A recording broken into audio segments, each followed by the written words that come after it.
Hello, good morning. তো এটা ছিল রান্না পুজোর ব্লগ। এটা আমার মায়ের বাড়ির রান্না পুজো। তো আমরা সারা বছর ওয়েট করি এই রান্না পুজোর জন্য। চলো তোমাদের সঙ্গে দিনটা শেয়ার করি। তো আমি দুপুর থেকে যেখানে রান্না শুরু হয় তখন থেকেই ব্লগটা শেয়ার করছি। তো এখানে দেখতেই পারলে আমার সোনা পাপাও দেখছে। তো এবারে যেহেতু মায়ের শরীরটা একটু খারাপ ছিল, তো সব রান্না মোটামুটি মা বলে দিয়েছিলো, আমিই করেছি।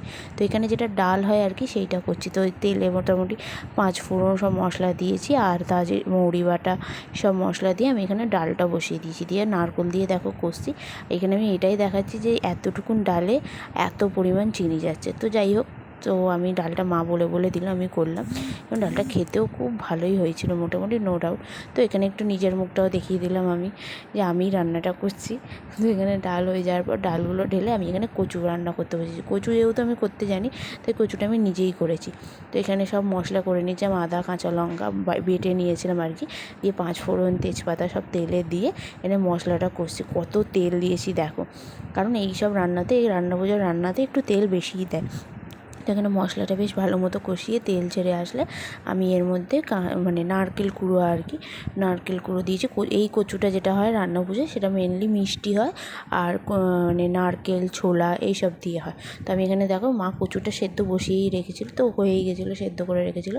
তো এবার আমি মশলাটা ভালো মতো কষিয়ে দিয়ে কচুটা এর মধ্যে অ্যাড করবো। তো এটা নিরামিষই হয়, কিন্তু কোনো রকমের আমিষের মধ্যে ঠেকাঠেকি হয় না। তো দেখো এটাকে বেশ ভালো মতো আমি এবার কষছি।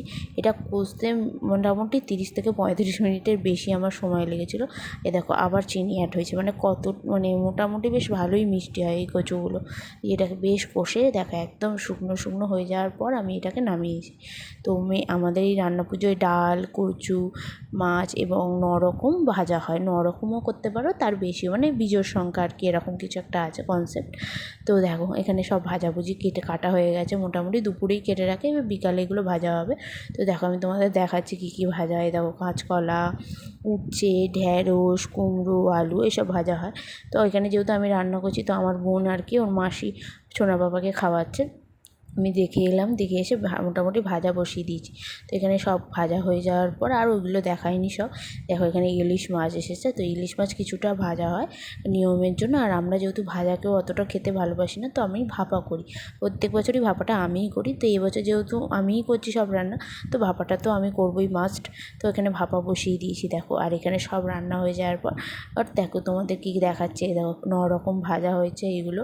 এখানে কচু আছে, ডাল আছে, আর একটা চাটনি হয় যেটা চালতার চাটনি। দেখো এখানে আমার ইলিশ মাছ ভাপা রেডি। এখানে ইলিশ মাছ কিছু ভাজা রয়েছে। আর সব থেকে বড় মেম্বার এবারে আমাদের, যে তাকে প্রথম আমার মা খেতে দিয়েছে থালা সাজিয়ে। তো দেখো এখানে খেতে বসেছে, খাচ্ছে কম ছড়াচ্ছে বেশি। তো মানে খেতে বসে ও ফার্স্ট যে জিনিস খেয়েছে সেটা হলো উচ্ছে ভাজা। তো যাই হোক, ও এখানে বসে মোটামুটি আনন্দ করেই খেলো। তো এখানে খাচ্ছে কম, ও থালাটা উল্টানোর জন্য বেশি ছটফট করছে। তো যাই হোক, বেশি আমি এখানে ছড়াতে দিইনি, যেহেতু অনেক কাজ। আসলে ও দেখছে সকাল থেকে যে কী হচ্ছে, তাই ওকে একটু দেওয়া হলো। তো ও খাওয়া দাওয়ার পর আমরাও সবাই খেতে বসেছি। এই যে আমি এখানে খেতে বসেছি, ভাতের পরিমাণ অনেক বেশি আছে। যাই হোক, তো খাওয়া দাওয়া শেষে এইভাবেই আমাদের দিনটা কাটলো। ভালো লাগলে ভিডিওটা লাইক অ্যান্ড সাবস্ক্রাইব করে দিও। Thank you for